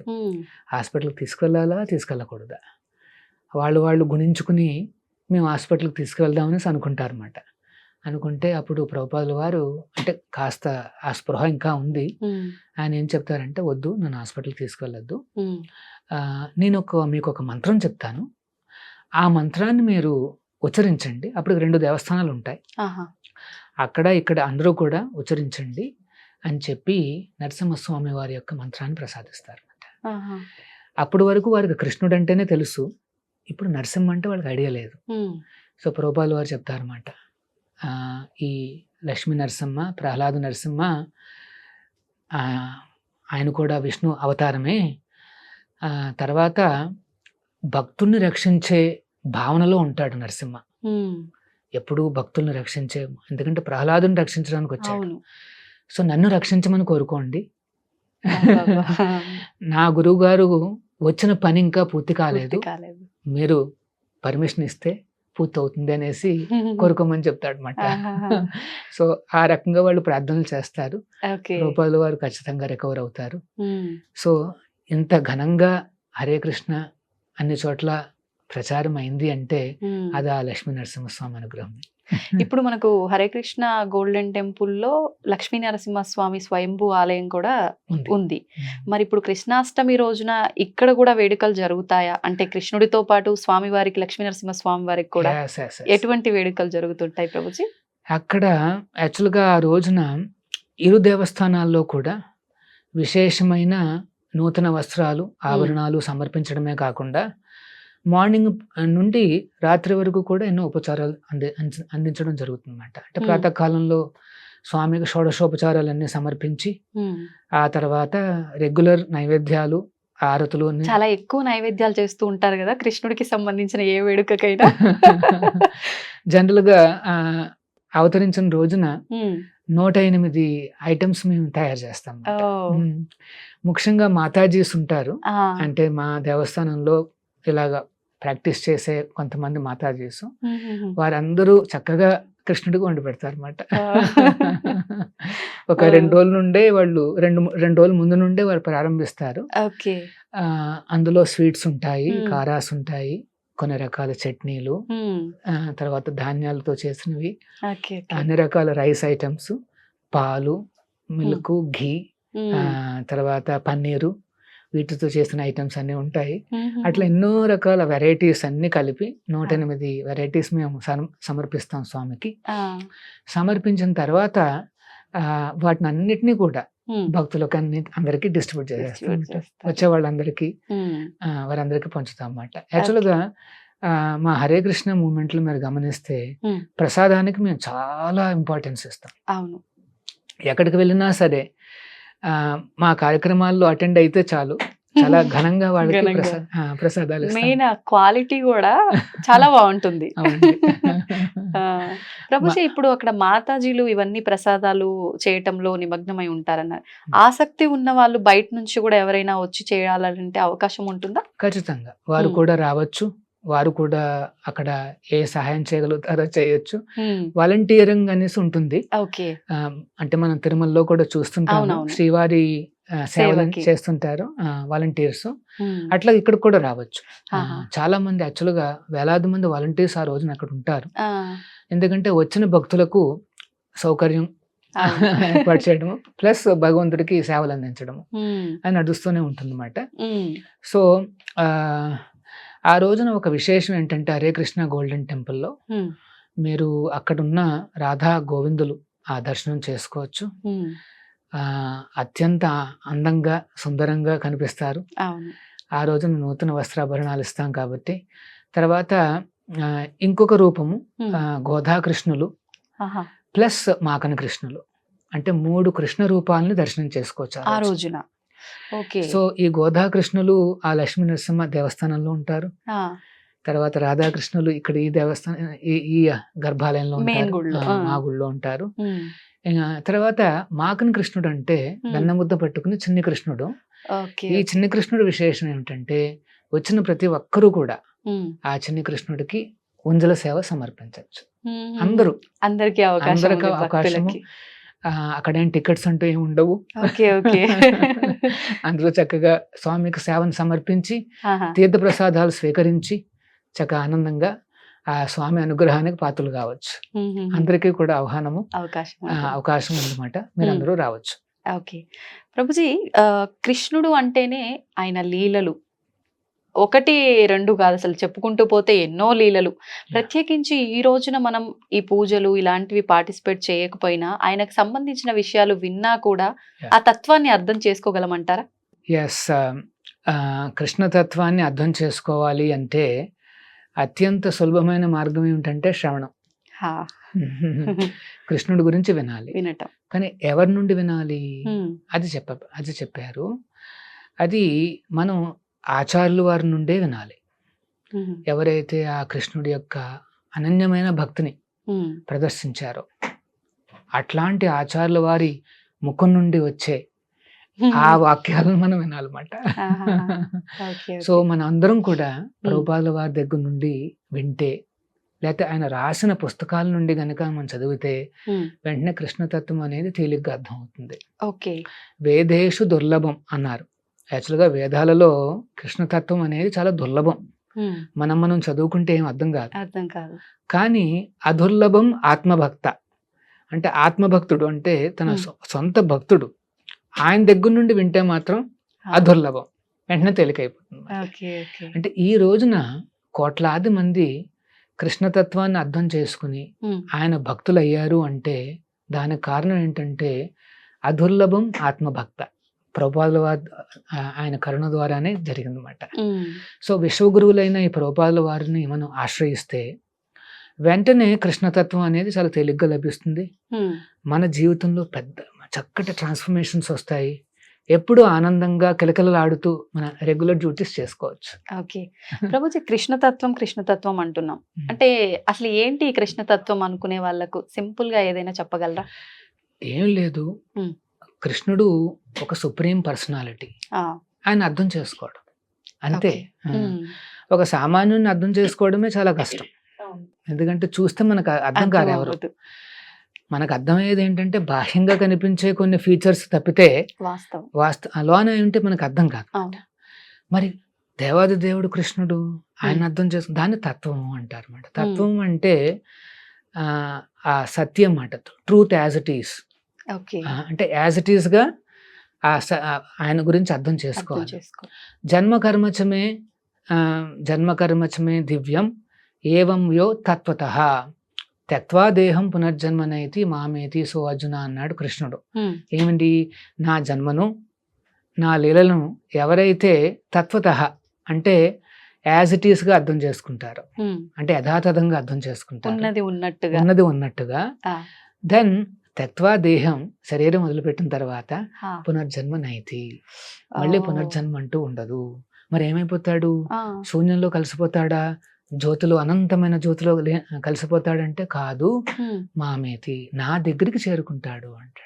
అంతకన్నా కావాల్సిందే ఉంది. కృష్ణుడుండే ధామానికి అంటే వైకుంఠానికి, ఆ ఆ. గోకులానికి చేరుకోవాలి అంటే అత్యంత తేలికైన మార్గం ఏమిటంటే కృష్ణుడి గురించి వినడం, శ్రవణం. అంటే ఇప్పుడు మీరు చెప్పినట్టుగా ఆ తత్వం అర్థం అవ్వాలి అంటే వింటేనే సరిపోతుందా? ఈ వినటము, ఈ చదవటము మాకు రాదండి, మేము ఆయనను ఆరాధించడం మాత్రమే వచ్చు, సేవ చేయడం మాత్రమే వచ్చు, అటువంటి వారికి అర్థమవుతుందంటారా? ఖచ్చితంగా సేవ అందిస్తే చాలు, వెంటనే కృష్ణుడు నెమ్మదిగా మన దగ్గరకు వచ్చేస్తాడు. ఒక రోజున చైతన్య మహాప్రభుల వారు ఆ. అంటే సాక్షాత్తు కృష్ణుడి యొక్క భక్తావతారం అని మేము నమ్ముతాం మాట. ఉమ్, సో శ్రీ చైతన్య మహాప్రభులు వారు ఒకసారి శ్రీరంగం వెళ్తారు. ఓకే. వెళ్ళినప్పుడు అక్కడ ఒక బ్రాహ్మణుడు ఉంటాడు. ఆ, భగవద్గీతని చేతిలో పెట్టుకుని ఉమ్, కళ్ళమ్మట కాస్త నీళ్ళు వస్తూ కనిపిస్తాడు అనమాట. ఆహా, భగవద్గీత చూస్తాడనమాట. చైతన్య మహాప్రభులు వారు చూస్తే ఆయన భగవద్గీత ఉల్టాగా పట్టుకుని ఉంటాడు. ఓ, కానీ కళ్ళమ్మట ఏదో నీళ్లు కనిపిస్తున్నాయి. ఆ, ఏంటండి బ్రాహ్మణులు మీరు ఇట్లాగా అంటే ఎందుకని? ఏం చేస్తున్నారు మీరు అని అడుగుతారు అనమాట. అంటే ఏం లేదు, మా గురువులు ఉమ్, నన్ను భగవద్గీత చదవమన్నారు, ఉమ్, నాకేమో ఒక్క ముక్క చదవడం రాదు, అరే, నాకు చదువు లేదు, ఎటువంటిది ఏది లేదు, మా గురువుకి ఇవన్నీ తెలుసు, అయినప్పటికీ చదవమన్నారు. సో నేను పుస్తకం ఎలా తీసుకుని చదవాలి? రోజు కాస్త అటు ఇటు తిప్పుతూ ఉంటాను, నాకు ఇందులో ఏం అర్థం కావట్లేదు. ఆ, మరి సరే, మరి కళ్ళమ్మట నీళ్ళు ఏమిటి అని అడుగుతాడు అనమాట. ఉమ్, అడిగితే అప్పుడు అంటాడు, ఎప్పుడైతే నేను ఈ పుస్తకం చూస్తానో వెంటనే నాకు ఆ కృష్ణుడు గుర్తుకొస్తాడు. ఉమ్, ఆ కృష్ణుడు తన భక్తుడైన అర్జునుడి యొక్క రథానికి సారథ్యం వహించాడు, తన భక్తుడికే సారథ్యం వహించాడు. ఇప్పుడు చూడండి, మన నార్మల్ లోకంలో ఉమ్, ఓనర్ వెనకాల కూర్చుంటాడు ఉమ్, కారులో, ఉమ్, డ్రైవర్ ముందు కూర్చుంటాడు. ఇక్కడ కృష్ణుడు ఆయన ఆయన ఓనరు, అవును. కానీ ఆయన డ్రైవర్ అవుతాడు. అవుతాడు. వెనకాల అర్జునుడు కూర్చోబెట్టాడు. అది గుర్తుపెట్టుకుని ఈ బ్రాహ్మణుడు ఎంతో ఆనందాన్ని పొందుతుంటాడు అన్నమాట. అప్పుడు చైతన్య మహాప్రభులు వారు అంటారు, ఆయన భగవద్గీత చదివిన తర్వాత వచ్చే ఆ ఎఫెక్ట్ ఏంటంటే ఇదే, ఆ భగవంతుడి మీద ఆప్యాయత, ఆనందము, నీకు అది ఆల్రెడీ నీకు లభించింది, నీ భగవద్గీత చదువు అనేది సాఫల్యమైంది నైనా అని చెప్తాడు. ఆశ్చర్యపోతాడు మాట ఆ బ్రాహ్మణుడు. లేదు నేనేం చదవలేదు అంటే, లేదు నేను చదివిన తర్వాత కూడా రాని ఆ భావన నీకు అర్థమైపోయింది. సో మనకు నిజంగా కావాల్సింది ఏంటంటే ఆ కృష్ణుడి మీద ఆప్యాయత, ఆ భావన పెంచుకోవడం అన్నమాట. అలా పెంచుకున్నవాడు ఈ వేదాంతుల కంటే గొప్పవాడు. అన్ని వేదాలు చదివి హృదయం కఠినంగా మారిపోవడం కంటే దేవుడున్నాడు, ఆ కృష్ణుడు ఉన్నాడు అని ఆనందపడిపోయే వాళ్ళు ఇంకా ఎక్కువ మంది ఉంటారు. అవును. సో అందుకనే మనం స్వామికి సేవలు అందిస్తూ ఉంటే చాలు, ఆయన ప్రీతిని మనం పొందగలిగితే చాలు, వెంటనే మనలో ఆ భావనలనే పెరుగుతూ వస్తుంటాయన్నమాట. స్వామి పట్ల ఆకర్షణ పెరుగుతుందన్నమాట. ఎప్పుడైతే ఆ రకంగా ఆకర్షితం అవుతాడో, అందుకనే కృష్ణుడికి పేరు ఏంటంటే సర్వాకర్షకుడు అని పేరు మాట. కృష్ణ అంటే అర్థం అందరినీ ఆకర్షిస్తాడు. ఫ్యామిలీస్ కావచ్చు, లేకపోతే యంగ్స్టర్స్ కావచ్చు, చిన్నపిల్లలు కావచ్చు, ఎవరైనా కావచ్చు. ఒక్కసారి మొదలు పెట్టారు కృష్ణుడికి సంబంధించింది వినటమో చూడటమో అంటే డైవర్ట్ అవ్వలేరు అన్నమాట. ప్రభుజీ, ఇప్పుడు ఈ కృష్ణతత్వం మీరు చెప్పినంత ఈజీగా మనం అర్థం చేసుకోలేమేమో, విన్నా సరే చూసినా సరే ఏ రకంగా అయినా. అంటే సాక్షాత్తు వ్యాస భగవానుడే ఇది అంత సాధ్యపడేది కాదు, క్లిష్టతరమైంది అని చెప్పినట్టుగా వింటూ ఉంటాము. మరి నిజంగా అది వాస్తవం అంటారా? యాక్చువల్గా భగవద్గీత అంతా చెప్పిన తర్వాత కృష్ణుడే చెప్తాడనమాట, అర్జున, ఎవరైతే ఈ భగవద్గీతను ప్రచారం చేస్తారో వారంటే నాకు చాలా ప్రీతి, కానీ ఈ భగవద్గీతను చెప్పడానికి ఎవరికి చెప్పాలని ఆయన చెప్తాడు. ఎవరైతే నా మీద అసూయ లేదో వారికి మాత్రమే భగవద్గీత అర్థం అవుతుంది అంటాడు. సో భగవద్గీత చదవాలన్నా, కృష్ణతత్వాన్ని అర్థం చేసుకోవాలన్నా మొట్టమొదటి స్టెప్ ఏంటంటే మనం కృష్ణుని చూసి అసూయ పడకూడదు, ఆయన దేవాది దేవుడు అని చెప్పి అంతే ఆ శరణాగతి అనేది ఉండాలన్నమాట. సో మరి ఎందుకు కష్టం అని చెప్తారంటే, ఇప్పుడు చూడండి, మనం రామచంద్రుని చూసాం అనుకోండి, సరే ఫస్ట్ విష్ణువుని చూసాం అనుకోండి, 4 చేతులతో శంఖచక్రాలతో ఎంతో గౌరవనీయంగా అద్భుతంగా కనిపిస్తాడు. వెంటనే దేవుడు అని అర్థమైపోతుంది. మనకి ఇంకా ఫిలాసఫీలు అవసరం లేదు, ఏం అవసరం లేదు, చూడగానే అర్థమైపోతుంది నాకంటే గొప్పవాడు అనేసి. రామచంద్రుని చూసారనుకోండి, అబ్బో చాలా మర్యాద పురుషోత్తముడు, ఎన్నో నియమంగా ఉన్నాడు. 16,000 మంది మునులు ఆయన వచ్చి రామచంద్రుని కోరుకుంటారు, మేము దాసులుగా దాసి అంటే మిమ్మల్ని పెళ్లి చేసుకోవాలనుకుంటున్నాం అంటాడు. అంటే ఆ రూపాన్ని మాకు ప్రసాదించండి అవుతాడు అన్నమాట. అప్పుడు రాముడు అంటాడు, ఈ అవతారంలో నేను ఏకపత్ని వ్రతుణ్ణి, నెక్స్ట్ అవతారంలో నేను కృష్ణుడిగా రాబోతున్నా అని చెప్తాడు అన్నమాట. సో అంటే రామచంద్రుని చూసినా ఎంతో మర్యాద పురుషోత్తముడు అంటారు, అంటే ఎంతో చాలా నియమంగా కనిపిస్తాడు. కానీ కృష్ణుడి దగ్గరికి వస్తే ఒక సామాన్యుడిగా కనిపిస్తాడు, గోవుల్ని కాచుకునే ఒక కాపురిలా కనిపిస్తాడు, నెమలి పించం పెట్టుకుంటాడు. ఆ తర్వాత గోపికలతో ఆడుకుంటుంటాడు. తర్వాత 16,000 మందిని పెళ్లి చేసుకుంటాడు. ఇవన్నీ అర్థం కాదన్నమాట, అంతమందిని పెళ్లి చేసుకున్నాడు ఏమిటి అనేసి. నిజంగా వీళ్ళంతా 16,000 మందిని పెళ్లి చేసుకున్నాడు. 16,108 మందిని పెళ్లి చేసుకుంటాడు ద్వారకాలో. యాక్చువల్గా ఏమవుతుందంటే, ఒక నరకాసురుడు వాడేం చేస్తాడు అంటే, అన్ని రాజ్యాల మీద దాడి చేసి ఆ రాజులను ఓడించినప్పుడు అక్కడుండే కన్యలందరినీ దొంగలించుకుని వచ్చి తన ఆధీనంలో పెట్టుకుంటాడు. ఆ రకంగా 16,108 మందిని బంధిస్తాడు. వాళ్ళందరినీ ఒప్పించి పెళ్లి చేసుకోవడానికి ప్రయత్నాలన్నీ చేస్తూ ఉంటాడు అన్నమాట. ఆ తరుణంలో కృష్ణుడు అక్కడికి రావడం జరుగుతుంది. కృష్ణుడు సత్యభామ ఇద్దరు అక్కడికి రావడం జరుగుతుందన్నమాట. జరిగినప్పుడు ఆ కాలంలో ఏంటంటే అది వైదిక సంప్రదాయం అన్నమాట. ఒకవేళ ఏ కన్య అయినా సరే ఇంటి నుండి ఒక్క రాత్రి లేకపోయినా సరే ఎవరు పెళ్లి చేసుకోరు. ఒక్క రాత్రి 2 రాత్రులు లేకపోయినా సరే ఎవరు పెళ్లి చేసుకోరు. అసాధ్యం పెళ్లి అనేది. అట్లాంటి తరుణంలో వీళ్ళు ఎన్నో రోజులుగా ఎన్నో నెలలుగా బందీలుగా ఉండడంతో వాళ్ళకి అసలు పెళ్ళి అవ్వడం అనేది అసాధ్యం. అవును. సో కృష్ణుడు వచ్చి ఆ రాక్షసుని సంహరించిన తర్వాత వీళ్ళందరి చెర నుండి విడిపిస్తాడు. విడిపించినప్పుడు వాళ్ళందరూ భగవంతుడిని ఆల్రెడీ ఆకర్షితులైపోతారు స్వామిని చూడగానే. వెంటనే ప్రార్థనలు ఇచ్చి సరే మీకేం కావాలని కోరుకోమని చెప్తే మాకిప్పుడు మేము ఇంటికి వెనక్కి వెళ్ళినా సరే ఎవరు పెళ్లి చేసుకునే అవకాశం లేదు. సో మరి అయితే ఏంటి అంటే ఏం కావాలి మీకు అంటే మమ్మల్ని మీరే పెళ్లి చేసుకోండి. అంటే అప్పుడు కృష్ణుడు 16,108 మంది అంటే ఆల్రెడీ 8 మంది మెయిన్ క్వీన్స్ ఉంటారు. మిగతా వాళ్ళందరినీ కూడా పెళ్లి చేసుకుంటాడు. అందరినీ పెళ్లి చేసుకుని ఒక్కొక్కరికి ఒక్కొక్క భవంతిని నిర్మిస్తాడు అక్కడ ద్వారకాలో. అంతేకాదు 16,108 రూపాలుగా తను కూడా ఎక్స్పాండ్ అవుతాడు.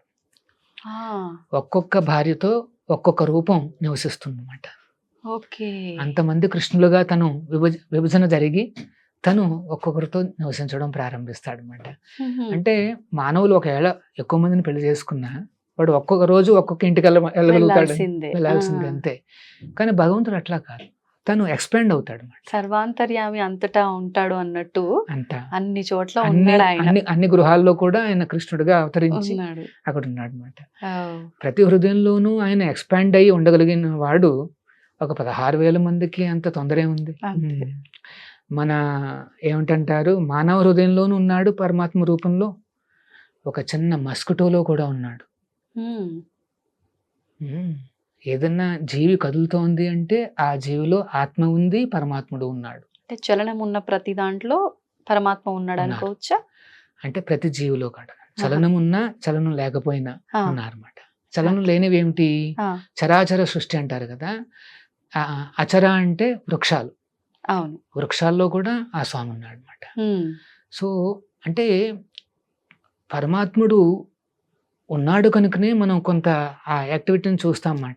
పళ్ళు రావడము, పుష్పాలు రావడము అట్లనే గమనిస్తుంటాం. అంటే ఎక్కడైతే ఇట్లాంటి ఆ గ్రోత్, ఆ కాన్షియస్నెస్, జీవం ఉందో వాటన్నిటిలోనూ ఆ పరమాత్ముడు కూడా జీవితో పాటుగా నివసిస్తాడు. జీవి వేరు, పరమాత్ముడు వేరు. ఆత్మ వేరు, పరమాత్మ వేరు. ఏంటి ప్రభుజీ వ్యత్యాసం ఏంటి? ఆత్మ అంటే 2వ చాప్టర్లో కృష్ణుడు ఈ సీక్రెట్ చెప్తాడనమాట. ఏమని? అర్జున, నువ్వు ఇంత విషాదం పొందుతున్నావే, నువ్వు శరీరం కోసం విషాదం పొందుతున్నావు నాయన, కానీ మనం అందరం కూడా ఈ శరీరాలం కాదు, ఆత్మస్వరూపులం అంటాడనమాట.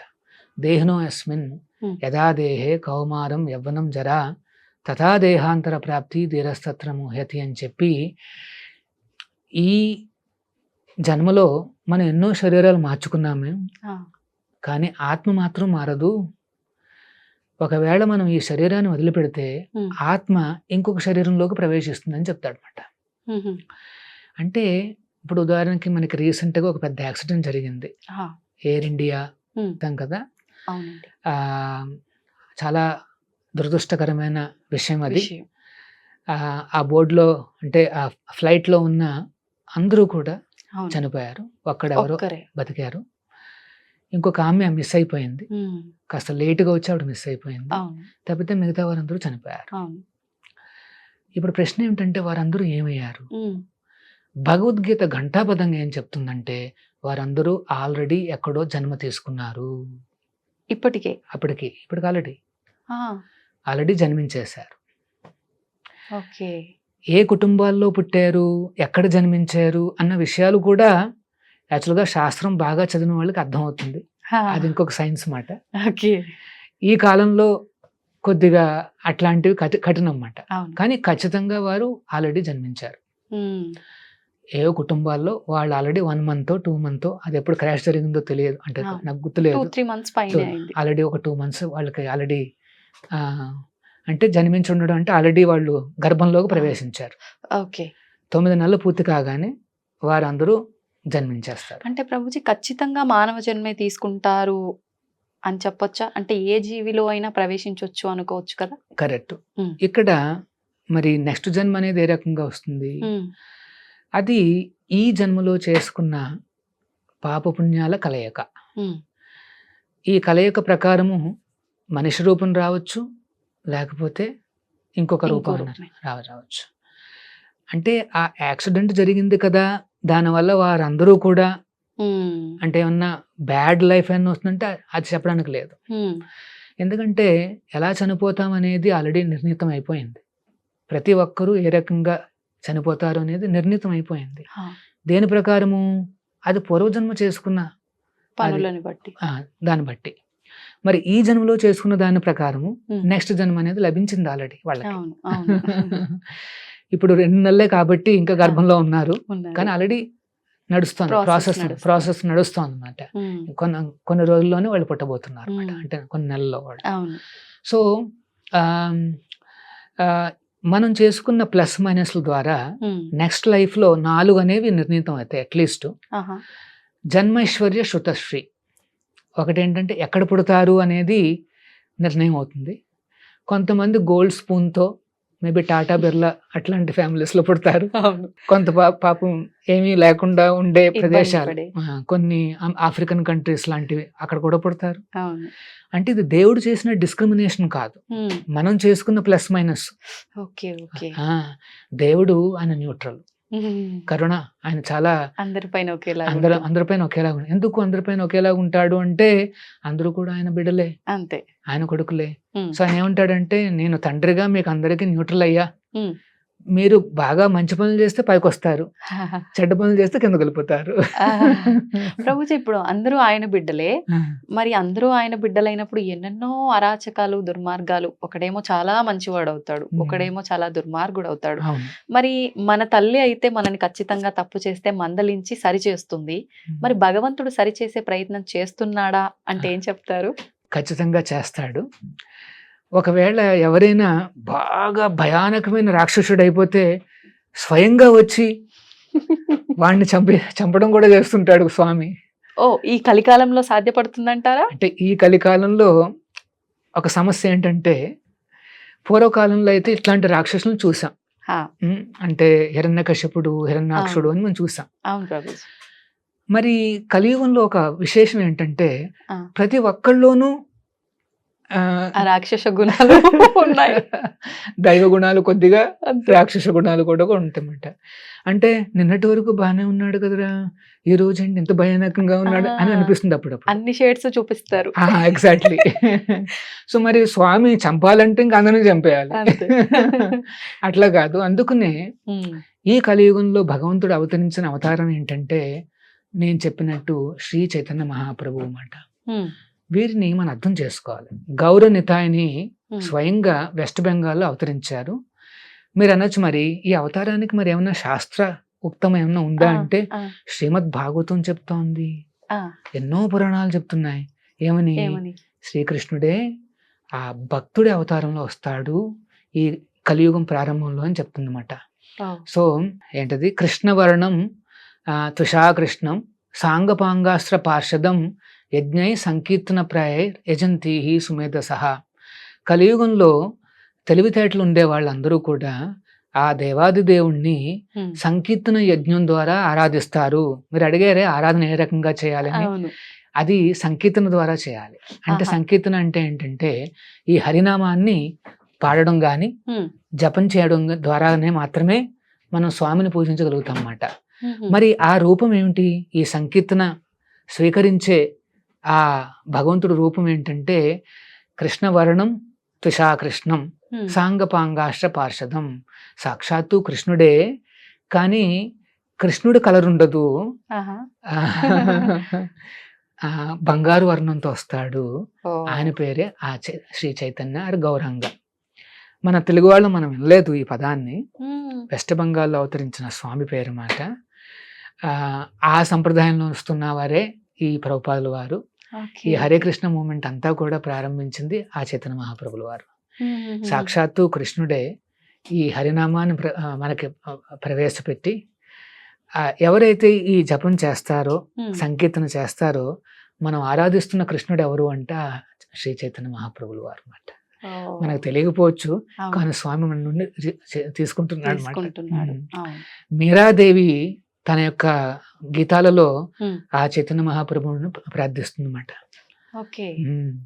కృష్ణ, నువ్వు ద్వాపరలో నల్లగా వచ్చావు, ఇప్పుడు నువ్వు సువర్ణవర్ణంలో వచ్చావని ఆమె కొని ఆడుతుందన్నమాట.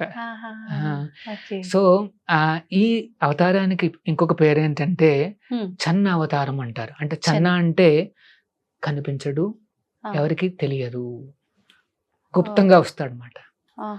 గుప్తంగా ఆచార్య రూపంలో వచ్చి ఈ హరినామాన్ని ప్రవేశపెట్టి ఆయన తన ధామానికి వెళ్ళిపోతాడు అనమాట. దీన్ని చన్నావతారం అంటారు, శ్రీ చైతన్య మహాప్రభుల వారు అన్నమాట. సో ఆయన మహాప్రభుల వారు 550 సంవత్సరాల క్రితం అవతరించారు వెస్ట్ బెంగాల్లో. ఆయన అప్పట్లో ఒక మాట అంటారు, ఏమని, ఆయన ఒక ప్రిడిక్షన్ చెప్పారు. ఏమని, నా పేరు మొత్తం ప్రపంచం అంతా వ్యాప్తి చెందుతుంది అని చెప్తారన్నమాట. అప్పట్లో వారు అనుకున్నారు, భగవంతుడి నామము అన్ని చోట్ల అంటే అర్థం ఏమిటంటే మోస్ట్లీ బెంగాల్లో పరిమితం అవుతుంది అని అనుకున్నారు. ఎందుకంటే ఆ కాలంలో ట్రాన్స్పోర్ట్లు అంటూ ఏం లేవు, అందరూ నడకనే, లేదా బుల్లక్ కార్డ్స్ అంతే. కానీ ఇంకొక మాట అంటారు చైతన్య మహాప్రభుల వారు, త్వరలోనే నా సేనాపతి భక్తుడు రాబోతున్నాడు, ఆయన ఈ నామాన్ని మొత్తం ప్రపంచం అంతా వ్యాప్తి చేస్తాడని చెప్తారు. 500 years బ్యాక్ చేసిన ప్రిడిక్షన్ ని ఫుల్ఫిల్ చేస్తూ ప్రభుపాదుల వారు దిగి వస్తారు. మొత్తం నామాన్ని అంతటిని ప్రచారం చేస్తారు. చాలా అద్భుతం కదండి, నిజంగా చాలా అద్భుతం. అంటే ఆలస్యమైనప్పటికీ ఆ చెప్పింది ఖచ్చితంగా జరుగుతుంది. ఆ దేవుడు ఎప్పుడు అనుకున్నాడో ఖచ్చితంగా ఆ సమయానికి ఆచార్యులు వచ్చి మొత్తం ఈ లోపల అంటే ఆ 500 years లో ఏం జరిగిందంటే మొత్తం టెక్నాలజీ అంతా బయటకు వచ్చింది. చూసారు, అన్ని రకాల ఓడలు, విమానాలు అన్ని రావడం మొదలుపెట్టినాయి. ఆచార్యుల వారు వీటిని అన్నిటిని ఉపయోగించి ఆయన మొత్తం ఆ నామాన్ని, హరినామాన్ని మొత్తం ప్రపంచం అంతా వ్యాప్తి చేశారు. ఇంకాస్త సులభమైంది వీటన్నిటి వల్ల. అసాధ్యం అనుకున్నది సాధ్యమైపోయింది, ఎందుకంటే భగవంతుడు చేసిన అరేంజ్మెంట్స్ అన్నమాట.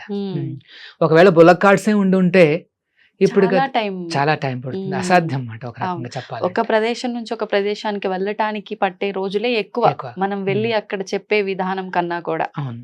తర్వాత ప్రింటింగ్ ప్రెస్లు వచ్చాయి, పుస్తకాలు ముద్రించడం మొదలు పెట్టింది. ఇంతకు ముందు ఏం చేసేవారు అంటే తాళపత్రాల్లో వాళ్ళు కాపీలు చేసుకునేవారు.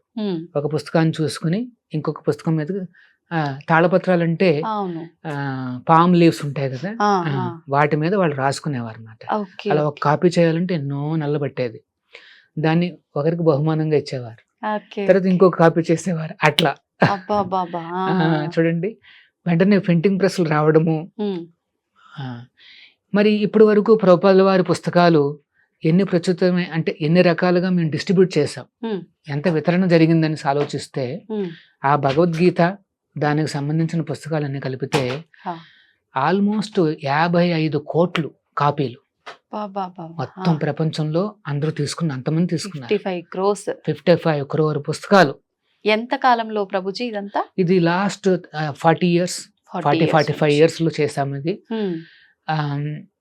మేము సాధారణంగా ఏదైనా పుస్తకం ఇస్తే అట్లీస్ట్ ఆ ప్రింటింగ్ కాస్ట్ అని వెనక్కి తీసుకుంటాం. అంటే డబ్బులు ఇచ్చే కొనుక్కున్నారు, ఎంతో కొంత చదువుతారు. ఉచితంగా ఇస్తే దాన్ని పల్లీలు పెట్టుకోవడానికి వాడుకుంటారు, వాల్యూ ఉండదండి. మనకే వాల్యూ లేకపోతే వాళ్ళకి వాల్యూ ఎలా ఉంటుంది? సో అందుకనే ప్రభుపాదుల వారు ఆ రకంగా ఈ మోడర్న్ టెక్నాలజీని ఉపయోగించుకుని, సాధారణంగా ఆధ్యాత్మికత అంటే అన్నిటి నుండి కాస్త దూరంగా, టెక్నాలజీలు వాడకూడదు, ఇట్లాంటి వసతులు ఉండకూడదు, తపస్సులు అంటే కఠినంగా ఉండాలని కాదు. అది కాదు నిజమైన ఏంటో వైరాగ్యం అంటే. ప్రభుపాదుల వారు ఏమనేవారంటే మన వైరాగ్యం ఏమిటంటే యుక్త వైరాగ్యము అనేవారు. ఏంటి యుక్త అంటే తెలివైన వైరాగ్యం. ఏంటి తెలివి అంటే ఆ, ఈ లోకంలో కనిపించిన టెక్నాలజీస్, ఈ వసతులన్నీ కూడా మరి ఆ కృష్ణుడు ఇచ్చినవే కదా, మరి ఆయన సేవకు వాడుకోవడంలో తప్పే ఉంది. అవునవును, ఓనర్కి సంబంధించినవి ఆ ఓనర్కి వెనక్కి ఇవ్వడంలో తప్పే ఉంది. అంతే కదా. ఇప్పుడు ఇక్కడ ఈ రూమ్ లో చాలా ఉన్నాయి, అవును, ఇవి మళ్ళీ ఓనర్కే మనం ఇచ్చేసాం అనుకోండి, ఆయనకి అందులో తప్పే ఉంది. అంతే కదా. సో అందుకనే వైరాగ్యము అంటే అయ్యో ఇది నాది కాదని దూరం దూరం వెళ్ళడం కాదు, దాన్ని తీసుకుని ఓనర్కి ఇవ్వడము. ఇప్పుడు మీరన్నట్టుగా ఈ వైరాగ్యం అనేది కూడా రకరకాల సందర్భాల్లో రకరకాల పరిస్థితులను బట్టి ఉంటుంది. భక్తిలో వైరాగ్యం ద్వారా వచ్చే భక్తి కూడా ఉంటుందంటారు. నిజంగా ఇలా వైరాగ్యం ద్వారా వచ్చే భక్తి విషయానికి వస్తే ఇది శాశ్వతం అనుకోవచ్చా ప్రభుజీ? ఇది ఖచ్చితంగా శాశ్వతము. భక్తిలో వచ్చే వైరాగ్యం ఏంటంటే నేను చెప్పినట్టు భక్తుడు ఏమనుకుంటాడు అంటే ఈ ప్రపంచంలో ఉండే అన్ని రకాల టెక్నాలజీస్, వసతులు అన్నీ ఉపయోగించుకుని ఆ స్వామి నామాన్ని అన్ని చోట్ల ప్రచారం చేయాలని అనుకుంటాడు అన్నమాట. ఇప్పుడు మీరు ఎవరినైనా ప్రేమించారనుకోండి, అందరికీ ఆయన పేరు తెలియాలనుకుంటారు, ఆయన గురించి తెలియాలనుకుంటారు, అంతే మాట. భక్తి అంటే అర్థం ఏమిటంటే ఈ రకంగా స్వామికి సేవలు అందించడం. మీకేమన్నా టాలెంట్ ఉందా, ఆ టాలెంట్ ద్వారా ఆ కృష్ణుడి యొక్క గుణగణాలని ప్రచారం చేయడం. మీరు అకౌంటెంట్ కావచ్చు, ఇంజనీర్ కావచ్చు, లాయర్ కావచ్చు, ఎవరైనా కావచ్చు, సైంటిస్ట్ కావచ్చు, ఆ సైన్స్ని ఉపయోగించుకుని ఆ స్వామి లీలల్ని కానీ లేకపోతే తత్వాన్ని కానీ మనం ప్రచారం చేయగలిగితే అది యుక్త వైరాగ్యము. అంటే భక్తి అన్నా కూడా ఈ వైరాగ్యం అన్నమాట. నిజ భక్తి యోగం వైరాగ్య విద్య, నిజ భక్తి యోగా. భక్తి యోగా అంటే వైరాగ్య విద్య. మరి మేము ఏంటంటే వైరాగ్యం, మీ చేతిలో మొబైల్ ఉంది, ఒక మంచి కళ్ళజోడు పెట్టుకున్నారు, ఏంటి వైరాగ్యం అంటే? మా వైరాగ్యం ఏమిటంటే ఇవన్నీ కూడా కృష్ణుడికే, ఆయన సేవలో ఉన్నాయి. మా అంటే మిగతా వారి మీ స్వంతానికి మీరు ఉపయోగించుకోరు, స్వలాభం కోసం కానీ లేకపోతే ఇంద్రియ తృప్తి కోసం కానీ వాడేది కాదు. ఇది భగవంతుడిని సంతృప్తి పరచడానికి చేసే ఒక యజ్ఞం మాట, ఒక బృహత్ మృదంగం మాట, అన్ని చోట్ల వ్యాప్తి చెందాలి అనేది మాట. సో ఆ రకంగా మేము టెక్నాలజీ వాడతామండి. ఇప్పుడు రీసెంట్ గా మీరు చూస్తే ఈ ఏ టెక్నాలజీ వాడి చేసి నరసింహస్వామి మీద ఒక యానిమేషన్ మూవీ, అద్భుతం అద్భుతం అండి. అది హరే కృష్ణ తత్వం నుండి తీసుకోవడం జరిగింది. అది ఆ నరసింహస్వామి అనుగ్రహంతో చాలా బాగా ప్రసిద్ధమైంది. అవును, ఇది మాట నిజమైన వైరాగ్యము అంటే. మేము ఆర్టిఫిషియల్ ఇంటెలిజెన్స్ వాడాము, అవును, అన్ని చేసాము, లేటెస్ట్ టెక్నాలజీ, కానీ భగవంతుడిని కీర్తించాం, అవును, నరసింహస్వామిని ప్రాచుర్యం చేసాం. అది మాట మనం చేయాల్సింది. సో మీకు ఏమన్నా టాలెంట్ ఉంటే ఆ టాలెంట్ ను ఉపయోగించుకుని మీరు ఆ దేవుణ్ణి ఎట్లా కీర్తించాలని ఆలోచించండి. మీరు మంచి గాయకుల, చక్కగా భగవంతుడు కీర్తనలు పాడండి. యు ఆర్ గుడ్ రైటర్, ఆ కీర్తనలు రచించండి, లేకపోతే కాపీ రైటింగ్ చేయండి భగవంతుడి గురించి. మీరు అన్నారే కొంతమంది ఏమన్నా వచ్చి అక్కడ కుకింగ్ చేయగలరా? ఖచ్చితంగా. మీకు ఎవరికైనా వంట చేయడం వచ్చంటే మీరు రావచ్చు, చక్కగా స్వామికి ప్రసాదాలు అన్ని తయారు చేయొచ్చు అన్నమాట. సో చాలా ఏమంటారు, హ్యాపీ ప్రాసెస్. అవును, మనకున్న దాంట్లోనే మనం భగవంతుని చక్కగా కొలవచ్చు, ఆనందించవచ్చు అన్నమాట. ఇది ఈ ఏంటంటే కృష్ణ తత్వము అంటే, కృష్ణుడి యొక్క సేవ అంటే. ఎటువంటి ఆర్టిఫిషియల్ గా ఘోర తపస్సులు గాని, ఒంటికాల మీద నించుని చుట్టూ అగ్నిని పెట్టుకుని, యాక్చువల్గా నిజంగా దేవుణ్ణి చూడాలి అంటే అంత చేయాల్సిందే. కానీ కలియుగంలో మన పరిస్థితి చూసి ఆ భగవంతుడే మనకి అన్ని అవకాశాలు దగ్గర దాకా తీసుకొచ్చాడు అనమాట. హరినామం చేస్తే చాలు నాయనా అని మనం కన్విన్స్ చేస్తాడు. ఆ నామం చెప్పడానికి కూడా మనకి సమయం లేదు. అంటే సమయం లేదు అనే దానికన్నా తెలియకపోవడం కొంత, తెలిసిన ట్రస్ట్ చెయ్యొచ్చా చెయ్యకపోవచ్చు, చెయ్యకూడదా అనే ఒక క్వశ్చన్ మార్క్ ఒకటి, ఇవన్నీ కూడా ఉన్నాయేమో ప్రభుజీ. కరెక్ట్. అందుకనే ఈ ప్రచారం అనేది చాలా ఇంపార్టెంట్. ఇప్పుడు ఉదాహరణకి ఈ స్టూడియో ఉంది, సరే కొంతమంది వింటారు, అరే హరినామం చేయాలా అని హరే కృష్ణ కృష్ణ కృష్ణ హరే హరే, హరే రామ రామ రామ హరే హరే అని ఈ 16 పదాల హరినామాన్ని కనుక మొదలు పెడితే ఎన్నో చక్కటి మార్పులు కనిపిస్తాయి అన్నమాట తన జీవితంలో. మరి ఇంత సహాయం చేసిన ఈ స్టూడియోకి కూడా చాలా పుణ్యం వస్తుంది. అంతే. ఇక్కడ టెక్నాలజీ అంతా కూడా పవిత్రం అయిపోతుంది. అవును, అవును. ఇది భగవంతుడి యొక్క ఆ తత్వం అన్నమాట. చాలా చక్కటి విషయం అన్నమాట. మీరు అలాగే ఈ స్టూడియోను టెక్నాలజీస్ను ఉపయోగించుకుని ఈ భగవత్ తత్వాన్ని అందరికీ చేర్చాలి. అవును, అంటే మనకు మీరు అన్నట్టుగా ఎన్నెన్నో టెక్నాలజీస్ రోజు రోజుకి ఇంకా పెరుగుతూనే ఉన్నాయి, కానీ దాన్ని కరెక్ట్ వేలో ఉపయోగించట్లేదు. అవును. అవును. ఇప్పుడు చూడండి, ఆర్టిఫిషియల్ ఇంటెలిజెన్స్ వచ్చిన తర్వాత కొన్ని రకాల సైబర్ ఫ్రాడ్స్ అనేవి బాగా విపరీతంగా వచ్చేసాయి. అవును. పాపం కొంతమంది ఎల్డర్లీ పీపుల్ ఉంటారు. వాళ్ళు ఏమనుకుంటారు అంటే హెల్త్ పరంగా ఏమన్నా కాస్త ఫెసిలిటీస్ వస్తే బాగుంటుంది అనేసి వాళ్ళు చూసుకుంటారు. అవును, అవును. ఈ లోపల ఒక మెసేజ్ వస్తుంది, ఏమని, మీకు హెల్త్ పరంగా చాలా చక్కటి ఒక ఫెసిలిటీ ఉంది, క్లిక్ చేయండి అంటారు. అవును. వాళ్ళు ఏమనుకుంటారు, అయ్యో ఏదో నేర్చుకుందాం తెలుసుకుందాం అని చెప్పి వాళ్ళు క్లిక్ చేస్తే వెంటనే వాళ్ళ అకౌంట్ లో ఉన్న డబ్బులన్నీ వెళ్ళిపోతున్నాయి. సో దీన్ని ఏమంటారంటే సైబర్ ఫ్రాడ్ అంటారు. అంటే టెక్నాలజీ అనేది ఒక కత్తి లాంటిది. దాన్ని మంచికి వాడుకోవచ్చు, చెడ్డకి వాడుకోవచ్చు. ఇప్పుడు డాక్టర్ గారి చేతిలో కత్తి ఉంది, వాడు కోస్తున్నాడు శరీరాన్ని, కానీ ప్రాణాన్ని నిలబెడుతున్నాడు. అవును, దాన్ని సర్జరీ అంటారు. అంతే. కానీ ఒక తీవ్రవాది ఉన్నాడు, వాడి చేతిలో కత్తి ఉంది, కానీ వాడు కోస్తున్నాడు శరీరాన్ని, కానీ చంపేస్తున్నాడు. వాడిని తీవ్రవాది అంటారు. కత్తి ఒకటే, కానీ వాడుకునే విధానం. సో ఈ టెక్నాలజీస్ అంటే మాకేమీ ఏంటంటారు వ్యతిరేకత అంటే ఏం లేదు, కానీ దాన్ని ఎట్లా వాడుకోవాలి అని నేర్పిస్తున్నాం. ఎట్లా వాడుకోవాలి, దేవుడికే సంతృప్తి కలిగించే విధంగా వాడుకోవాలి. అంతే. దానికి నిదర్శనమే మొన్న వచ్చిన మూవీ లక్ష్మీ మూవీ. తర్వాత ఇప్పుడు మీ చేతిలో మొబైల్ ఉంది, మీరు చక్కగా ఏదన్నా హరే కృష్ణ ఈ గోల్డెన్ టెంపుల్ ఉంది, ఆ ఛానల్ కాస్త ఓపెన్ చేయండి, దేవుడి దర్శనం లైవ్ ఉంటుంది, లైవ్ దర్శనం చేసుకోండి. లేకపోతే ఇంకా ఎన్నో ప్రసిద్ధమైన క్షేత్రాలు ఉంటాయి, వాటి దర్శనం చేసుకోవచ్చు. కొన్ని లెక్చర్స్ వినొచ్చు, ప్రయాణిస్తున్నప్పుడు సమయం ఉంటుంది. భగవద్గీత లెక్చర్ పెట్టుకున్నారనుకోండి, గోల్డెన్ టెంపుల్ గానీ ఏదన్నా అట్లాగా పెట్టుకున్నారనుకోండి, 1 hour మీ ప్రయాణం చక్కగా ఇది వింటున్నారు, మీ డ్రైవింగ్ నడుస్తుంది, కొద్దిగా ఏదో అర్థమవుతుంది. కొన్ని వెహికల్స్ లో అయితే వాళ్ళు చూసుకోవచ్చు కూడా మూవీస్. ఇట్లాంటి మూవీస్ పెట్టుకోండి, నరసింహ గానీ లేదా కృష్ణుడు గానీ ఇట్లాంటి మూవీస్ పెట్టుకోండి. అంటే టెక్నాలజీ మీరు వాడుకుంటూ మీ మంచికి వాడుకోండి. ఏంటి మీ మంచి, ఏదైతే భగవంతుడి కోసం మీరు చేస్తారో అదే చాలా మంచి మాట. మనతో పాటు నిజంగా వచ్చేది ఏంటంటే చివరికి మన స్వామికి చేసిన సేవలు మాత్రమే, ఇంకేది రాదు మనతో. సో మీరు ఎంత సేవ చేస్తే అంత మంచిది. మరి నేను ఎట్లా చేయగలను సేవలు, జస్ట్ హరినామం చెప్పండి, లేకపోతే వినండి, ఒక కీర్తన వినండి. మీరు కారు డ్రైవ్ చేస్తున్నారు, ఒక సాంగ్ పెట్టుకోండి, ఇదే నేను పాడిన అన్నమాచార్యుల వారిది, అది పెట్టుకోండి, లేదా హరికృష్ణ పెట్టుకోండి. సో అట్లాగా స్వామికి సేవలు అనేది చాలా తేలిక. అంతే. హరినామం చెప్పడము లేదా కొన్ని లెక్చర్స్ వినడము అట్లా చేసుకుంటూ ఉంటే ఖచ్చితంగా మీరు మీ జీవితంలో పైకి వస్తారు, చివరికి భగవంతుడి దగ్గరికి చేరుకుంటారు.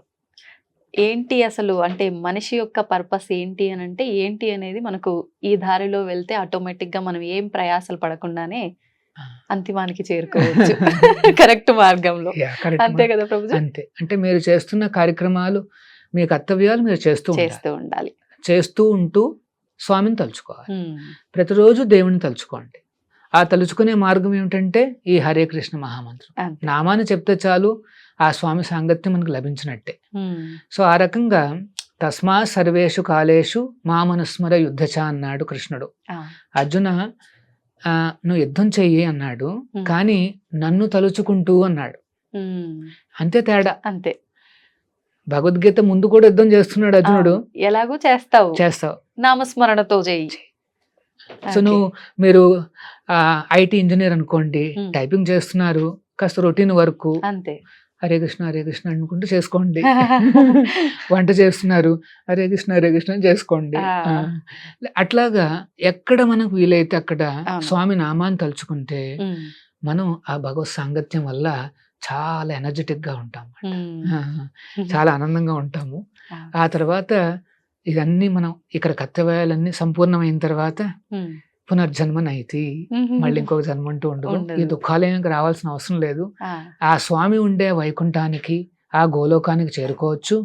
అక్కడ కూడా ఫ్యామిలీస్ ఉంటాయి, అక్కడ కూడా చక్కటి రాజ్యాలు ఉంటాయి, అక్కడ కూడా అన్ని రకాల వసతులు ఉంటాయి. కాకపోతే దేవుడు ఉంటాడు. ఆ శ్రీకృష్ణుని చూడొచ్చు, ఆ నారాయణుని చూడొచ్చు అన్నమాట. ఇది జీవిత ఆశయం కావాలి. నతే విదుహు స్వార్థగతిం విష్ణు. మన స్వార్థగతి ఏంటంటే ఆ విష్ణువు, ఆ శ్రీకృష్ణుడు. సంతోషం ప్రభుజీ, చాలా మంచి విషయాలు, అద్భుతమైన వివరణ. మొత్తానికి అంటే కృష్ణ తత్వాన్ని అర్థం చేసుకోవాలంటే ఏం చేయాలి, అసలు మన లైఫ్ యొక్క పర్పస్ ఏంటి అనేది ఈ మాటలు వింటే అర్థమైపోతుంది. హరే కృష్ణ హరే ప్రభుజీ. కృష్ణ. దీన్ని తవ్వండి, తవ్వుతూనే శివలింగం. పరమాత్మకు జీవా సరే దాన్ని అట్లా కప్పేసేయండి, చూపించదండి. Krishna is there. మూర్తి పూజ కాదు, సాక్షాత్ బ్రజేంద్ర నందన భగవాన్ ఉన్నారు మూర్తిలో. ఏమీ ఆశించకుండా ఆరాధించే వాళ్ళు కూడా ఉన్నారా ప్రభుజీ? నిజమైన భక్తి అంటే మనకు తెలియదు కాబట్టి